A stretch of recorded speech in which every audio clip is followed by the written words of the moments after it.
May nakuha pa kami report, bine-verify namin na siyempre, di ba tinanggal si Congressman Arnie Teves sa kanyang distrito sa Negros Oriental.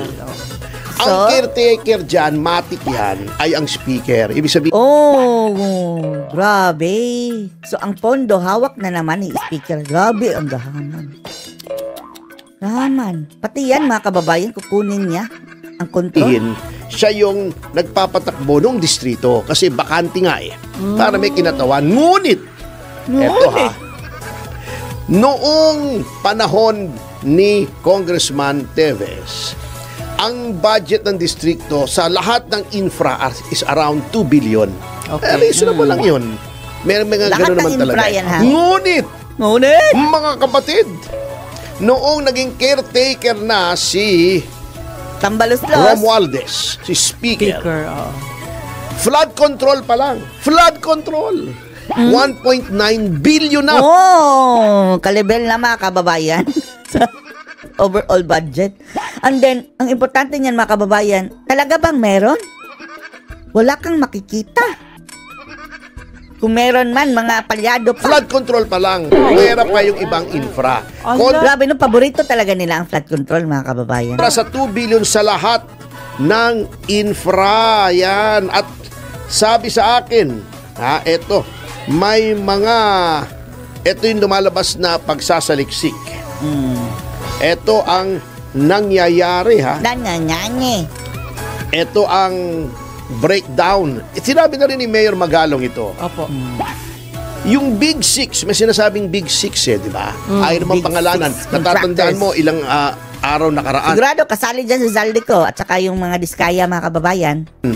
Na-entrap yung si Kalalo ba yun? Yung district engineer ng small time yun mga kababayan. 3.2 million lang ang pinag-uusapan. PWH na nagbibigay ng suhol kay Congressman Leviste. Nahuli. Di ba? Hindi na Kalalo siya ngayon, palalo na.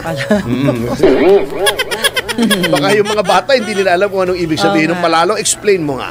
Ano yung palalo na yan? Tagalog na. Hindi ko masyado palalo. Makasalanan naman. Ayun, parang gano'n. Di ba sabi niya, meron daw ang alam namin, ulalo. Yan na amo, hindi yan ang mastermind. Kumbaga sa kwan. May mas mataas pa. Utusan. Errand boy lang yan. Mensahero. Messenger. Kumbaga sa opisina. Messenger, hindi yan ang big boss. Ang big boss daw niyan ay very popular. Pero ayaw naman sabihin. Bakit ba ayaw sabihin? Si Isko, di ba ayaw din sabihin? Sabihin nyo na kasi, huwag na kayong matakot sa libel. Is this a matter of national interest? Anyway, ikaw na lang kaya magbanggit. Diskarte nila yan, ha? Baka nasabihan sila, sir. Yung may Big Six dyan na tinatawag na dapat malamang kung sino na nagkokontrol. May pahiging na dyan si Senator Amy Marcos, di ba? O to, 30% kickback. Grabe. 10% contractor. Yung contractor, dapat naman ay kumita, siyempre contractor yun Kaya naglumiligit ang kita ng contractor. Sabi nga ng mga lehitimong contractor, ayaw nila sa government project na ngayon kasi ang liit na ng kita nila. Meron pang advance, minsan nag-aabono pa sila bago, minsan pahirapan pa sa pagsingil. 5% district congressman. Wow. District 5% implementing agency, DPWH. 5% others. Others. Miscellaneous. 45% na lang ang actual na project. Yan. Nawala. Mataas pa nga itong estimate nito. Ang estimate ni Mayor Magalong, 30%. So, 30 man, 45 man, kaya kamote pa. Kamote, mga kababayan. Ang resulta, di ba? Ito ang dapat malaman, sino yung Big Six na di umano'y nasa House of Representatives. Dapat mabisto yun. Sigurado si Zaldico na dyan, mga kababayan, kasali dyan. Dapat ding parusahan yung mga kontraktor kasi graft yun conspiracy yun. Pero katulad ng sabi ko, tama yung obserbasyon ng iba, biktima sila. Yes. Dapat biktima? Paano kung kongresistang kontratista? Sila lang din ang nagbibiktima sa kanilang sarili. Double murder yan, mga kababayan. Tama ko sila yung Big Six, yun ang decide sa proyekto. Dapat malaman kung sino yung sa DPWH. Opo. Hanggang ngayon, wala pa nasususpindi kung hindi pa na-entrap Si Bunoan, ng congressman. Yung isang Tuloy-tuloy pa rin DPWH ang district engineer, hindi pa Ululan ni masususpindi. Bunoan, Dapat mga lahat kababayan. ng proyekto, lahat ng lugar na may palpak, dapat automatic. Suspended ang district engineer doon. Ayun. Under the doctrine of res ipsa loquitur. The thing speaks for itself. Pero attorney, pwede ba natin tawagan yung mga congressman na sila po ay puro mission impossible? Ay hindi nga, kaya nga yun ang sinasabi ko eh. Oo. Sino yung others? Okay. Di ba? Opo. So, tatlo yan eh. Contractor, congressman, DPWH. Bakit ang pinag-iinitan? Isa lamang. Ayun. Kaya, very welcome, nabasa ko kanina na si Pangulong Marcos Palay pumunta sa Baguio at nakausap si Mayor Magalong. Tapos yung nag-away na si Magalong at si mga kababayan, Richard Gomez, nagyakapan na. What the? Nagyakapan na sila. Binabanata ni mga kababayan Richard Gomez si Magalong. At medyo kumbinsido na daw, dapat lang naman po, ang tagal naman, dapat nung umpisa pa lang, Mr. President, kung ikaw ay decisive, kung ikaw ay strong and decisive leader, So hindi strong, hindi decisive. meron na agad independent commission. Ayun. O, di ba? Ba't Inabolish siya sa PACC. ngayon lang? Ayun. Nagbayag eh. Ang ating Pangulo Mabagal. Ilocano siya eh, di ba? Yes. Ano ba yun? Nagbayagin ba yun? Bay, Nagbayagan ba? Ano ba yan? Di ba yun? Sabi mo? Nagbayagin ba? Ilocano. Tanong natin mamaya. Hindi ko masyado. Jai Adati Load. Yan lang ang ating alam sa Ilocano mga kababayan sa yan advertise sa Globe. Alala eh. Sabi mo bagal. Nagbayag mabagal sila. Ayan. Lakmawatan. Yan pala. Yung sa Globe. Nagbayag. Opo, nagbayag. Hindi naman bayagbag. Ibang Bayag. mabagal eh. Hanggang Mabagal. ngayon ba, ilang linggo naman pinag-uusapan ito? 2 na yata. Ang sistemang makupad ay hindi pwede sa bagong Pilipinas. Makupad. Sa bagong Pilipinas, bawal ang waldas. Waldas pa naman. Afterwards mga kababayan, grabing waldas. Party. 2 weeks na. Hanggang ngayon, iniisip pa lang niya. Napakabagal, di ba? Alay kabagal eh. Ay kakupad. Puro imbestiga mga kababayan, no? Action na naman, BBM. Huwag puro investigasyon. Ala, ay siya. Pero, Ngayon pa lang niya iniisip. Sinabi na nga nung anak niya mismo, hindi dapat kami mag-imbestiga kasi Sa may sarili mga namin. involved dito. Yung Blue Ribbon, okay yun. Opo.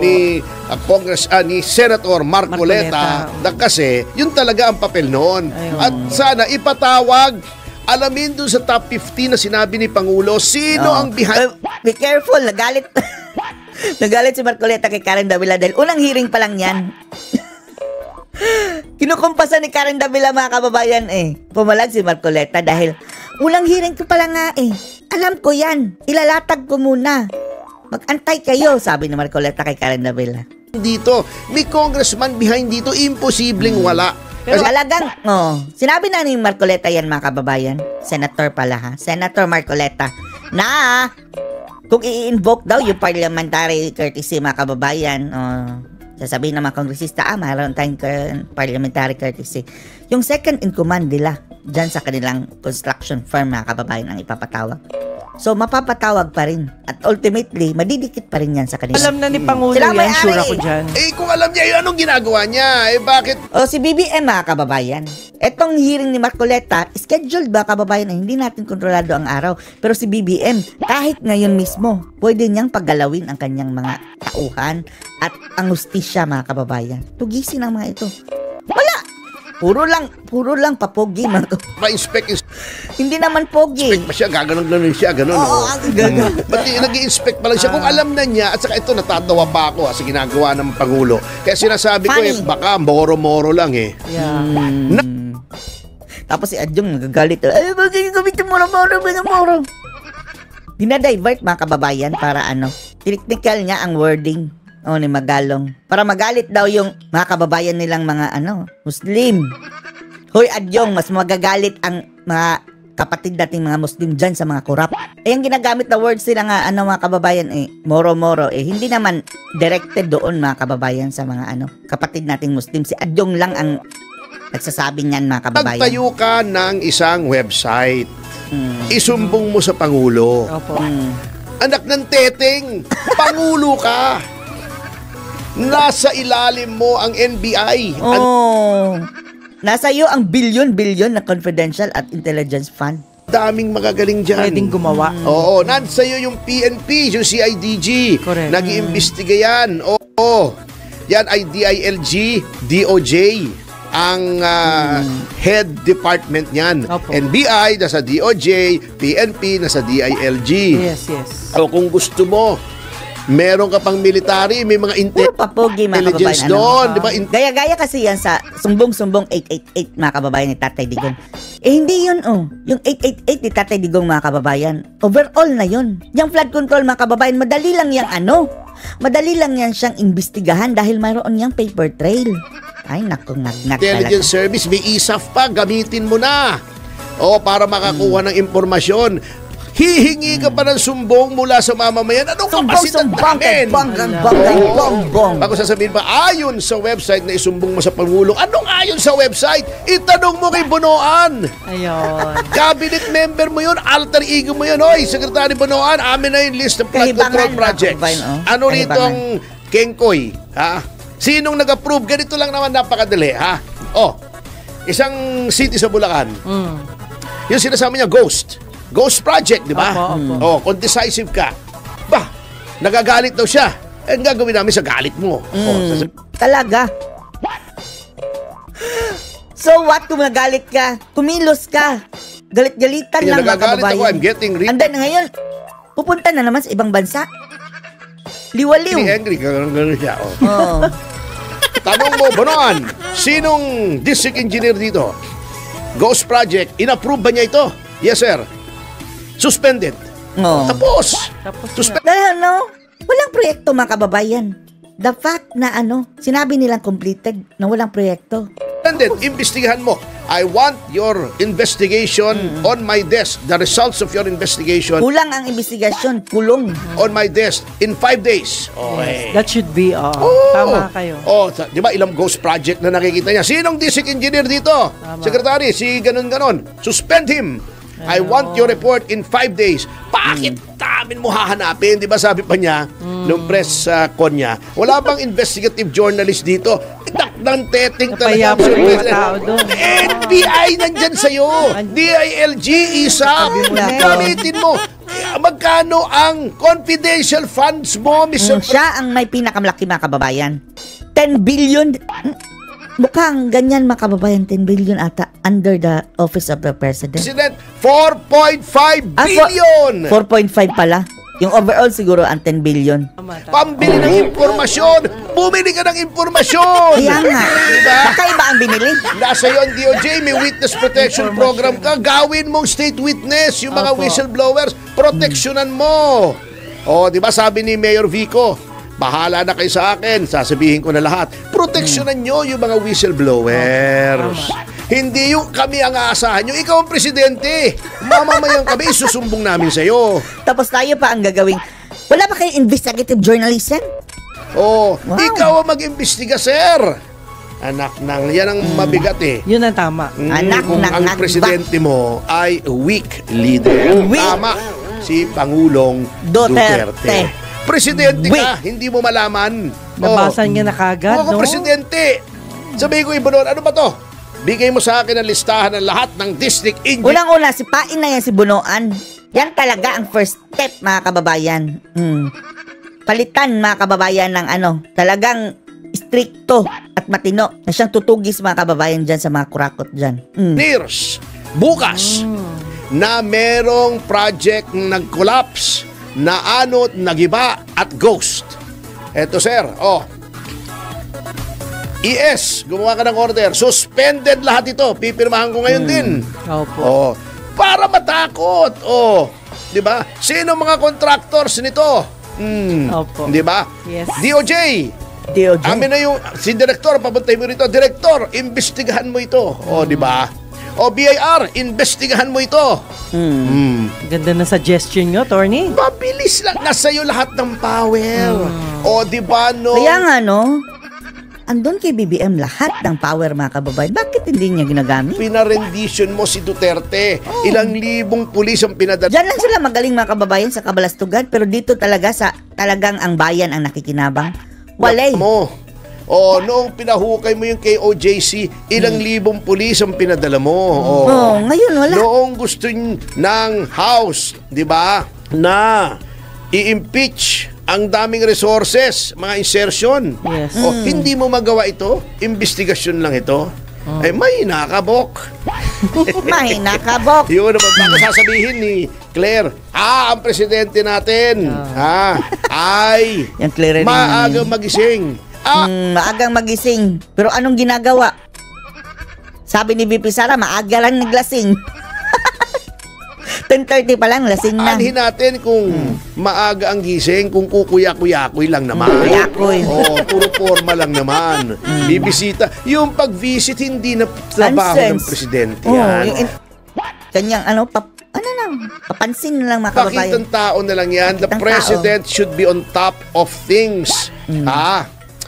The big picture, hindi ka para mag-micromanage. Kaya nga may sekretary ka ng DPWH, may sekretary ka ng DILG, ng DOJ, magkapatid. Kayo magkapatid. Ayusin nyo to. Bigyan nyo ako ng report. Anyway, 500 million ang confidential funds ninyo. Grabe. A year. Bumili kayo ng information, report nyo sa akin. Kundi, paguntugin ko kayong dalawa. Diyos. Mabait daw siya. Mabait Santa daw Maria Elementary School naman. Siyempre, pag mabait, hindi nagsasalita na. Mabait. May mabait bang ganyan? Hindi ka baitan niya mga kababayan. Nagkukunwari lang yung mabait.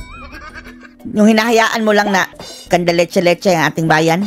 No, hindi yan mabait. Ay hindi pwedeng mabait. Ang kailangan ng bansa Salbahan ay yan. parang si Lee Kuan Yew. Ayun. Mabait pa si Lee Kuan Yew. Palamura rin yun. Manood kayo nun sa Netflix. Lee Kuan Yew. Yung Remembering Lee Kuan Yew. Kung about paano, Singapore. pati yung aircon. Yeah. Mumurahin ka niyan. Oy, bakit ganito? Mainit! Di ba? Sabi, di ba yung nag-rally, nag-welga, yung mga trabahador ng isang pabrika. Yeah. Tinanggal sila.